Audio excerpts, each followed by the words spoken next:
Have you ever torn your house apart looking for something only to find it later in the place where you thought it should have been the whole time? Or have you ever just felt like you spent so long tidying and putting everything away and cleaning just for it to get messy again overnight? This is like the cycle. This was me. This is something that I struggled with for a really long time, and it made me feel like an epic failure on a regular basis. It made me feel stressed all the time without me even realizing why I was feeling stressed. I just knew that something was really wrong.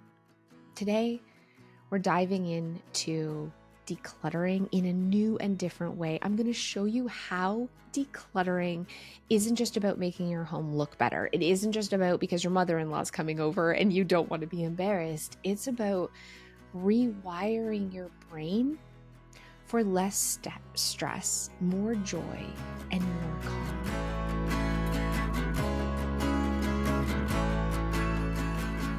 Hey Clutterbugs, welcome back to the Clutterbug podcast.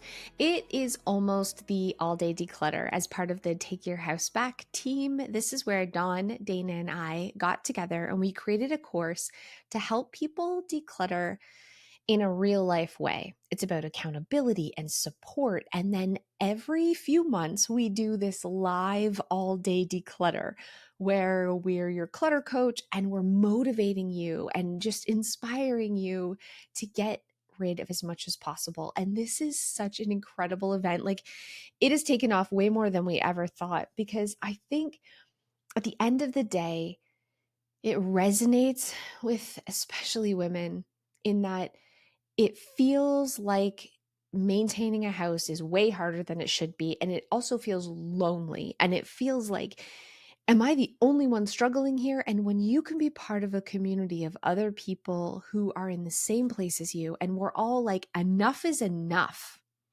And we have the accountability to say, I am ready for an easier life together, miracles happen.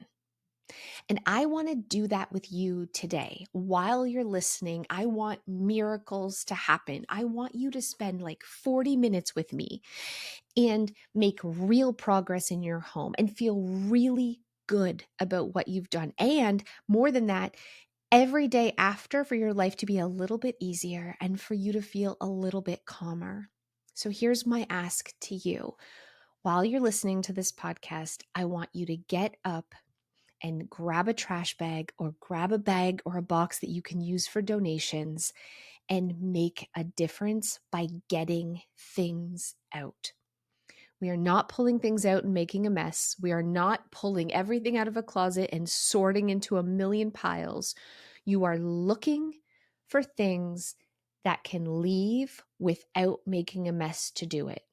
What have you not used? What do you not love? Think of it as an Easter egg hunt. Things are leaving your home right now. And I know this is hard, but I also know that you can do hard things. And I also know that you have things in your home that aren't going to feel hard. You have trash and old receipts and expired food. And this isn't about perfection. It isn't about reorganizing anything or making a space look like it's Pinterest perfect. This is about making your life easier by having less stuff. So while you're listening, I'm just going to be throwing facts at you, facts and figures, science-y type stuff. But I'm also going to be throwing some motivation to keep you feeling excited about this, because it is decluttering that is going to have the biggest impact on your life. Everything you get out of your house is one thing that has made your life a little bit easier. Sabine Castaner did this whole study. She did like MRI works and everything. I don't like, I'm going to put the show in the show notes below in the podcast. I'm going to like cite all of these researchy things that I found. I am not a scientist. And so we're just going to float over this. But if you want to do a deep dive yourself, I'm going to put all these things in the show notes. But this one study showed that every object that was in our visual field actually pulled like neural resources. So it made your brain tire faster and it lowered executive function performance. And this was an article in a research paper that was actually published in the Princeton Alumni Weekly. So what they did is they took people and put them in cluttered spaces and then made them do like a lot of tests and while scanning their brain, and then they put people in tidy spaces and did the same kind of tests and then looked at the difference. And what they saw was messy spaces, even when people were focused on what they were doing in front of them and had nothing to do with the room around them, it was actually using parts of their brain were like firing and tiring the brain and lowering their executive function just because the peripheral vision was picking up the extra noise. Another Princeton Neuroscience Institute study replicated this like in a lab with a desk simulation. So participants were in a tidy setting doing puzzles, and then there was participants in a cluttered section like doing the same puzzles, and then they swapped the people. And what they found is consistently tidy spaces, the people could do the puzzles 20% faster. 20% faster in a tidy space. Joseph Ferrari's work links clutter with chronic procrastination because the more stuff that we see all around or have all around in our vision, the more likely we are to delay tasks, feeding and reinforcing this stress loop. So even if you don't realize that the clutter is affecting you, it is. It's basically like your brain is like an internet browser and you have 50 tabs open at all times. And they're not only just open in the background, they're open like you're seeing them. How could you possibly focus on one when there's so many open? Decluttering is like closing the tabs. It doesn't just look nice, it's freeing up RAM in your brain. Getting rid of those piles isn't just about what it looks like, friends. Having less on the shelves and less on the surfaces and ruthlessly saying enough is enough. This stuff is going, it is leaving, it is not important. Why do I have those piles on my kitchen table? Enough is enough. And we can't just shove those piles somewhere else because they're just going to be dragged out again a week later. The stuff that's in those piles has to go. It has to go in order for that cycle to stop forever. And that is how we get to a place where our brain is not so overstimulated and so just exhausted by constantly being bombarded by all the things without us even realizing it. And there is real science here that talk about the benefits of a tidy home. And I think that's something that can help if you're like, yeah, it'll be nice, but I'll get to it someday. You're like, yeah. I know there's a lot of mess, but life is busy and it's not that big of a deal. I'm here to tell you that it is a big deal, and I want to prove to you why you should care, because I want you to care for your own happiness. I know it's going to make you happier and it's going to bring you more joy. I know it's going to make your family happier and bring more joy, but I don't know if you know the real negative effect that this is having on your mental health and your physical health too.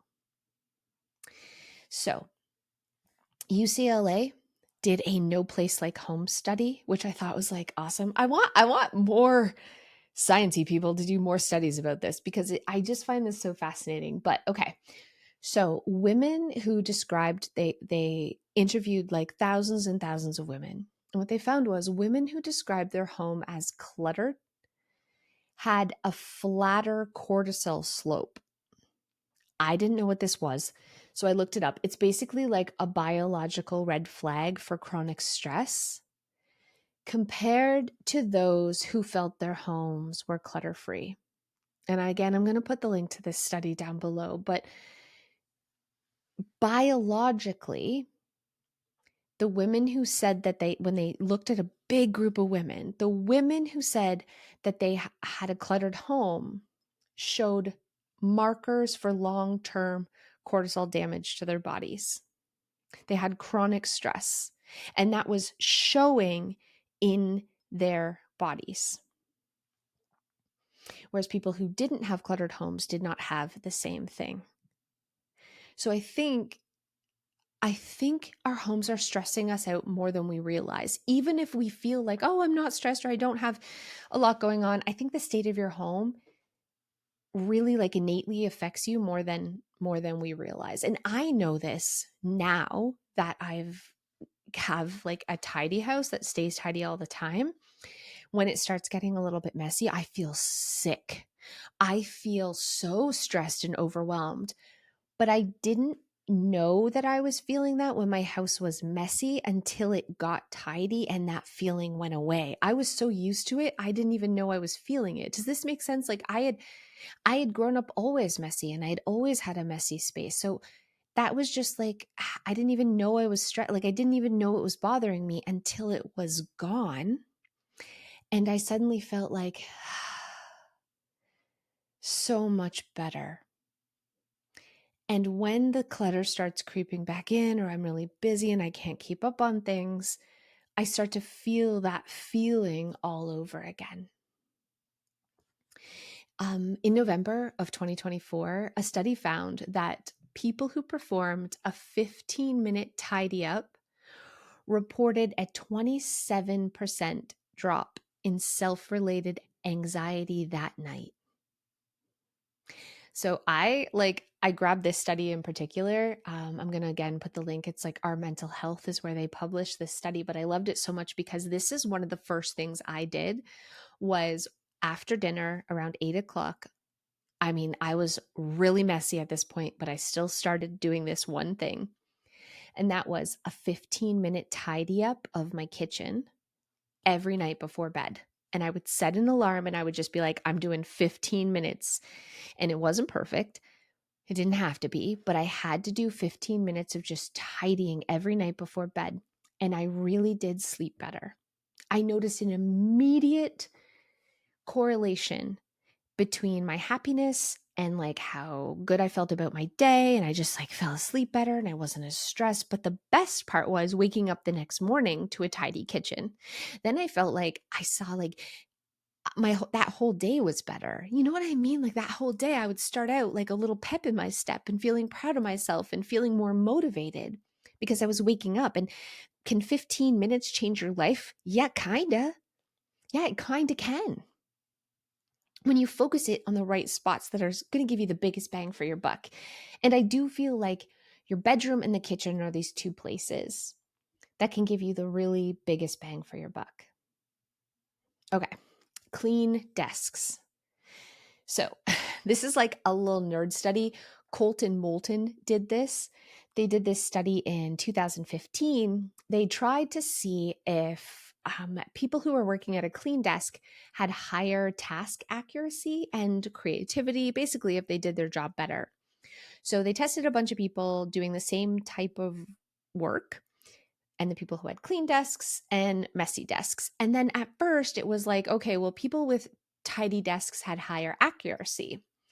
Well, could that be that they're just more detailed people? So then they're having more accuracy because of that. So what they did was they then messed up the tidy people's desks and ran the test again to see that, does the space actually make a difference? Or is it just it's tidy because they're already tidy people. So then you know what I'm saying?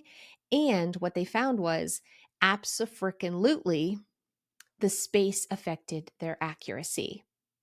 So you take the same person, you pluck them out, you put them in a messy space, and then you take that person and you put them in a tidy space and you have them do the same task or the same type of task. And they're going to be much more proficient at it and just much more creative. They're going to have more brain capacity in a tidy space, period. And study after study after study has shown this. There is no arguing with this. We know this, that kids do their homework better in a tidy space. They do their schoolwork better in a tidy space. They're able to focus. It improves their grades. So if we know this and we've seen this, then why wouldn't it work for adults too? And it does. And it does.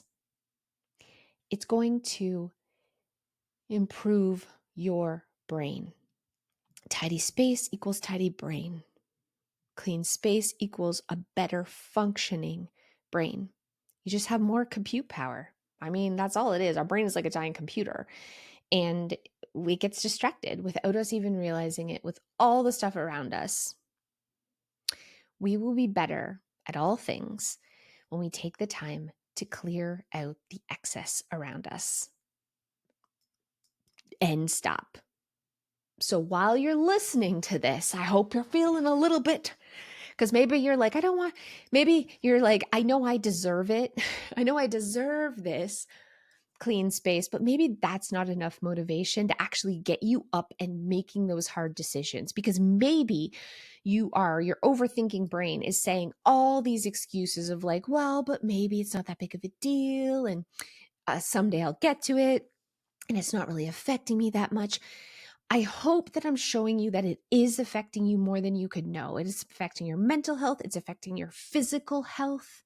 When you're constantly stressed, your adrenal glands are just releasing cortisol, cortisol, cortisol, cortisol. Constantly living in a state like that makes you sicker.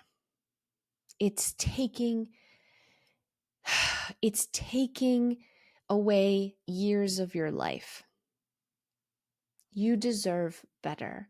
Not just a space that looks better, but a space that feels better, and a space that gives you a calmer, happier life. The stuff from Walmart just doesn't matter. At the end of the day, it is all plastic crap that doesn't matter. You matter, and your family matters. And all of that doesn't matter that you spent money on it. You are not richer for having it in your home, and you will not be poorer for letting it go. You are keeping it in your house, and it is keeping you sad and sick and stressed out. And all you have to do is say, enough is enough. I trust myself to get it out, to let go, to put it in a bag, to put it in a box, and move forward with my life, because none of this matters. I got better stuff to do. Life is short. You have better stuff to do than be managing your mess on a daily basis. So what are you going to do about it? What right now, what are you going to do about it? You can make excuses. I'm going to do it later. I don't feel good. So you can have excuses, or you can have results, but you can't have both. Get up and make a difference. You deserve it. Okay. I'm getting off on a little tangent here. I'm getting fired up. I'm getting fired up. Let's talk about motivation. Let's talk about how to master our motivation, because it's all well and good for you to be fired up right now because you're listening to me. You're borrowing some motivation from me because I'm feeling motivated. I want to come to your house right now with a trash bag or a dumpster and just help you get there. I'm feeling pumped. So maybe you're feeling a little pumped right now because you're borrowing some from me. But how can you feel this all the time? How can you feel really excited and like, oh, just ready to just say enough is enough all the time? We get really stuck. We get stuck in this cycle of decision fatigue. Oh, what should go and where do I start? No, I have so many choices to make, and where should I give this, and should I donate it or throw it out? And also this perfectionism of like, well, what if I need it and I don't want to make a mistake and I don't want to waste money? And I want to give you some real tools that you can try that can really help you master the motivation. And the first one is what you're doing right now, which is borrowing it from someone else. Whenever I have to do something, and I know I should, and I'm shitting all over myself, but I know like I need to do this thing, but I don't want to right now. I'm going to wait till later. What I started doing was listening to, I actually have this app. I don't want to plug it. It's not a sponsored post or anything, but I have this app that I listen to that just like consolidated a bunch of motivational speakers, just giving like one-liners, like you can have excuses or you can have results, but you can't have both. It's basically, I'm borrowing motivation in the morning, and it's a lot of Tony Robbins and Mel Robbins and different people who are just like, get up and be amazing. You got one life. You got one life. Do you want to make yourself proud, or do you want to have be lived with regret? And I'm just like, yeah. And I get pumped, and it gets me up, because that's the hardest part, isn't it? The getting started. So the first thing I want to say is borrowing motivation is a great way of getting in the habit of just getting yourself started, and how you can kind of master it. Just remember, when you're feeling like that, who can I borrow this from? The second thing is the 5-minute rule. We talk a lot about 5 minutes matters, but 5 minutes freaking matters, okay? 5 minutes matters. So set a timer for 5 minutes. And even if you stop at 5 minutes and don't do anything else, you are still further ahead than if you hadn't started at all. And it is every tiny tiptoe that adds up to leaps and bounds. You do not have to wait until you can do it all perfectly later, or you can spend a whole hour. You don't have to take a big jump to make a difference. You can tiptoe there, my friend, and you'll end up in the exact same place. And the truth is, you're going to end up there faster. So 5 minutes matters. The other thing that you can do, I guess it's called temptation bundling, but I just call it like I used to call it going to zombie land. It's basically pairing something really boring and horrible with something you enjoy that kind of numbs your brain. So for me, I like music, but music doesn't last for me. I get bored easily, like a good audiobook. So if I turn on an audiobook, I like some YA, or I like some kind of naughty books, not full naughty, but like a little bit romancy naughty, usually has something to do with werewolves or vampires or magical witches. I am so invested in the story. Like I really enjoy the story. Sometimes it's a good podcast, but you really have to like it for this to work. um I keep going without even realizing that I'm doing it. So my brain completely checks out, and I'm so immersed in the story I'm listening to that I don't even realize my body is decluttering or tidying or cleaning or vacuuming or wiping or mopping or doing these really mindless things that I don't actually need to pay attention to do. I can pay attention to my book, and so I'm getting so much done. So, another thing that you can do to really master motivation is called the win reward loop. I feel like this is kind of like that dog thing, Palavion. I don't know. I have a terrible memory. Where you ring the bell and then you give the dog a treat, and then all you have to do is ring the bell and the dog starts slobbering because they associate the sound with treats. Yeah. You can do this with your brain. So, anytime you complete a tiny task, if you reward yourself, like you give yourself a dose of dopamine, especially if you have ADHD and you're chronically low in dopamine, what that means is your reward system isn't really working great. So you don't really feel da da da da every time you do a task. Like you're not feeling the same level of accomplishment or pride or feel good hormones that the average person would. So, what's the point? If it's not going to make you feel good, why are you doing it? To really change this and reinforce it, kind of like ringing the bell and drooling, you can artificially train your brain to release more dopamine for doing my little tasks by rewarding yourself with something small.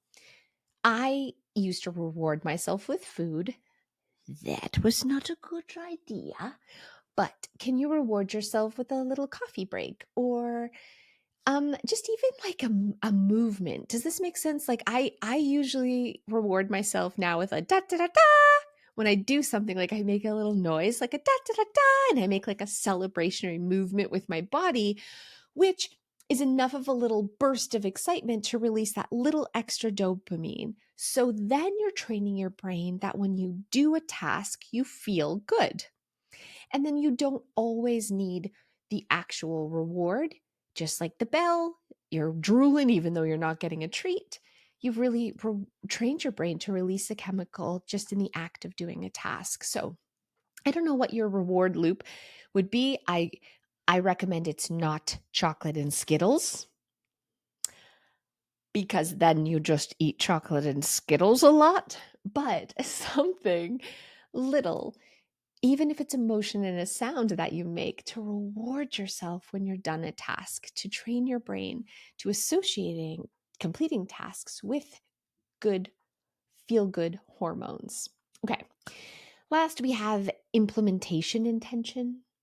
So, it's like research shows that when you're stating when and where, it increases the follow through up to 91%. So you are intentionally and out loud saying something like this. Okay.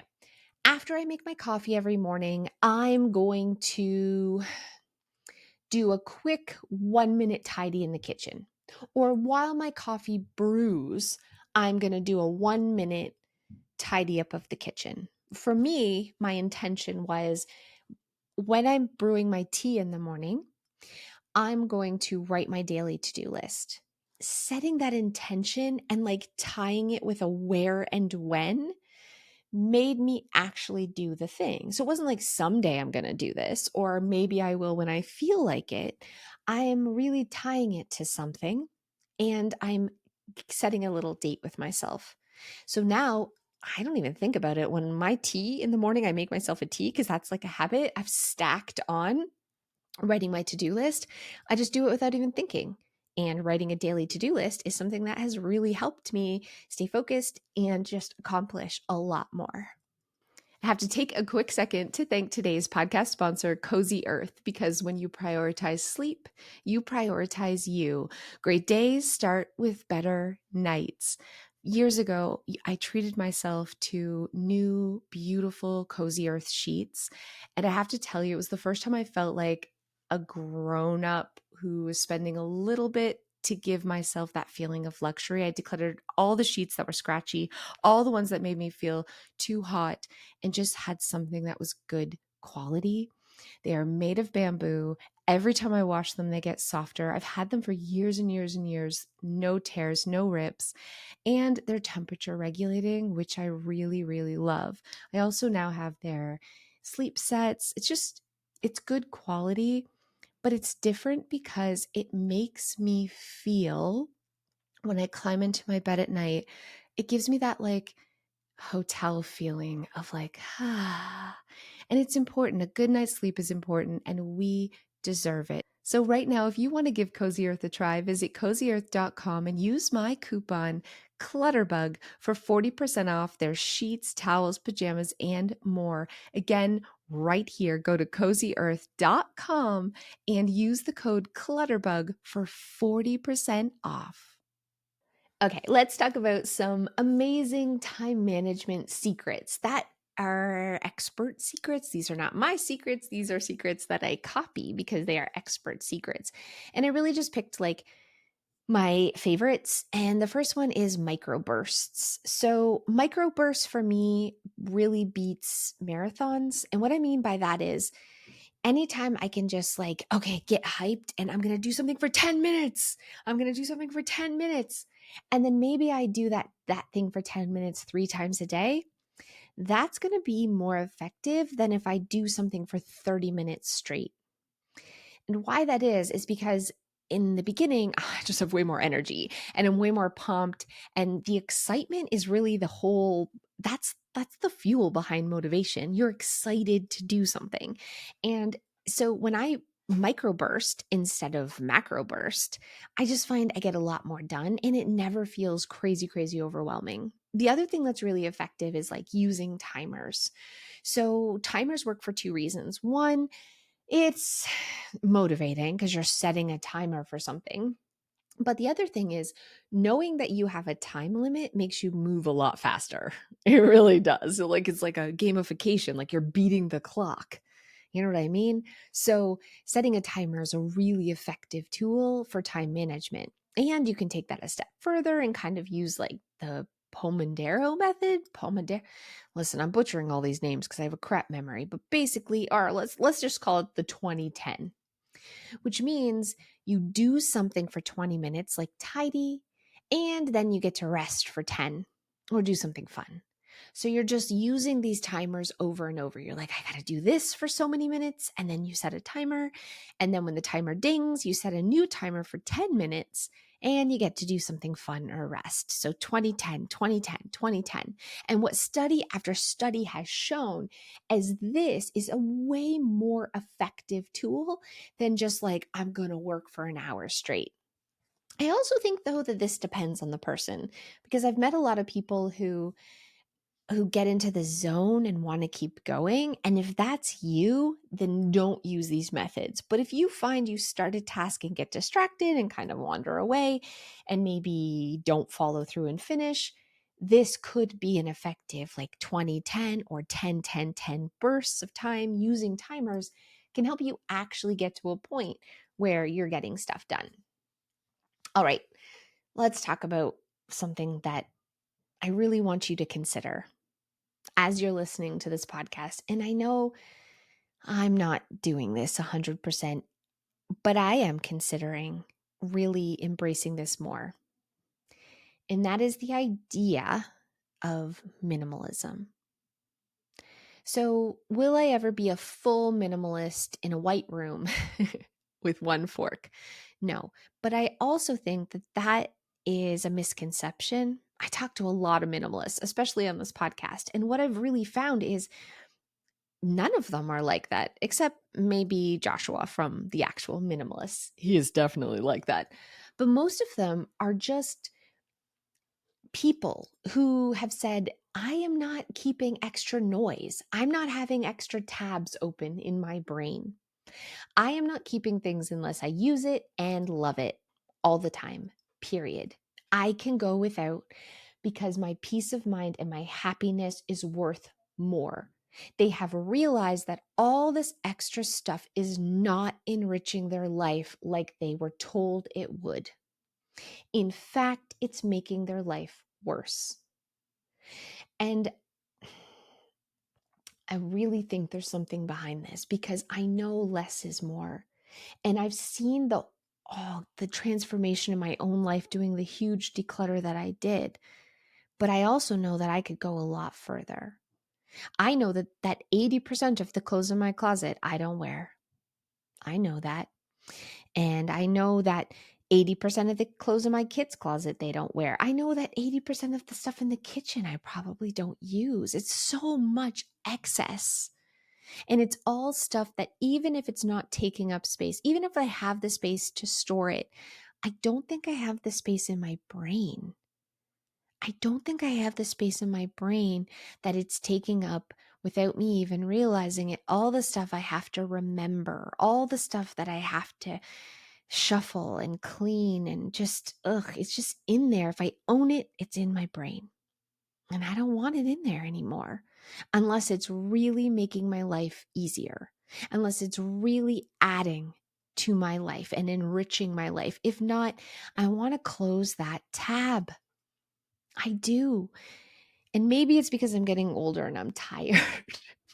Maybe it's because I just have a lot going on. But whatever it is, I don't want my stuff to feel like a part-time job anymore.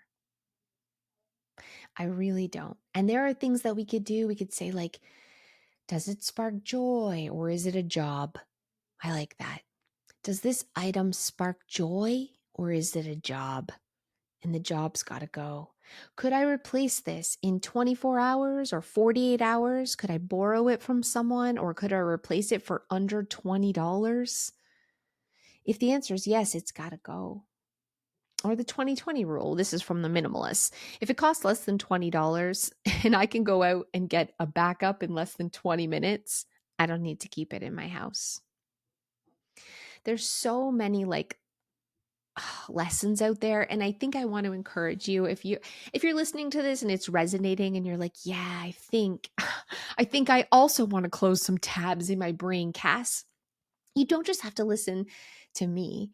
There is so many podcasts out there that are and books that are giving you the same message, but maybe in a different way. And maybe that's what you need to hear is the same message in different ways for it to really like resonate and last, right? For you to really like finally be like, yes, I'm ready. And I hope listening today, you made some small difference. I hope there is less in your house right now than there was before you started this podcast. I hope you filled a bag. I hope you filled a box. And I hope you're freaking proud of yourself. You closed some tabs today. Here's some really quick wins that you can do. If you feel like, oh, I just want to do a little bit more, quick wins that you can do, homework that you can do. The junk drawer, that's always an easy one. Get in there, not taking everything out, just looking in there, what can go. Those felt pads at the bottom of your furniture, come on, man. You put it on, you haven't used them in years. You're not going to buy any new furniture. How about those felt pads go? All those little screws that you got that were like extra with things that you've never, why? No, buy. All the pens that are dead. How many pens do you need in a junk drawer? 2? You probably only need 1. Why do you have so many? Why do you have so many pens? What? Buy. They're just all buy. You don't need them. It's ridiculous. Your countertops in your kitchen. I know there's even one thing that you can find that can be put in a cabinet to free up a little bit, something you don't use every day. Because if you don't use it every day, I don't want it on your counter, which means you're probably going to have to get rid of something to make room for it. That big soup pot, when's the last time you used it? Your roasting pan. I got rid of my roasting pan. I actually moved it to my downstairs basement kitchen here, then forgot about it. And I made a roast the other day and I made a pork loin and I made a turkey. And I was like, oh man, I don't have a roasting pan. And guess what I used? I used a glass baking dish and I just tinted it with tin foil. Who the freak cares? It didn't even make a difference. So guess what? I decluttered that roasting pan because I just used something else and it made no difference. And I use that other thing for lots of things besides just roasting. Clear something off your countertops. And maybe you can find 21 things to go. A 21 item task is such a good homework because it's this really magical number that pushes you out of your comfort zone a little bit. You got to run around your house and hunt for 21 things that can go, but it's a small enough number that you could do it in 5 minutes. It's also just a fun way to kind of make gamification, like turn it into a challenge. And if you give every family member a bag and you set a timer and say who can find 21 things the fastest on your Market Set Go, it's also an easy way to get your whole family into decluttering. And, the winner gets a pack of Skittles. I really like Skittles, can you tell? Or something. The point is, we got to practice, and practice makes perfect. And it is through consistently decluttering and letting go that we're going to see that not only is our life going to change and our home's going to change and our brain's going to change and our mental health and our physical health is going to improve, but it's going to get easier to let go. And we're going to get to a point where we actually enjoy letting go. Today we learned about some sciencey stuff, kind of. That clutter spikes your cortisol and it steals your focus and it fuels anxiety. But we also learned that really tiny actions can flip the script. And your challenge is to finish this. I'm going to let you go, but do one more 5-minute thing, whether it's finding things to go for 5 minutes or cleaning the kitchen for 5 minutes, one more 5-minute thing that can go. And then if you want to share what you did on social media and any progress that you made today, make sure you tag me, friends, because I do think that sharing the excitement and sharing your small steps and small wins, not only will it help solidify you, like ring that bell, give yourself that little sense of reward, but you probably have friends and family and maybe even strangers on the internet that you can motivate too. because it takes a village. It does. It takes a village to realize that we're not alone and we are in this together and we can do this and we deserve this. And if you haven't already joined the Take Your House Back team, I totally recommend that you do that now. I'll put that down in the notes as well, like a little link to join the Take Your House Back. It's on sale just for the next few days. The all-day declutter is coming up on May 3rd, which is Saturday. You don't want to miss it. It's going to be awesome. So please, please, please, if you haven't already, check out the Take Your House Back, where we just, as a whole community, motivate each other to live with less.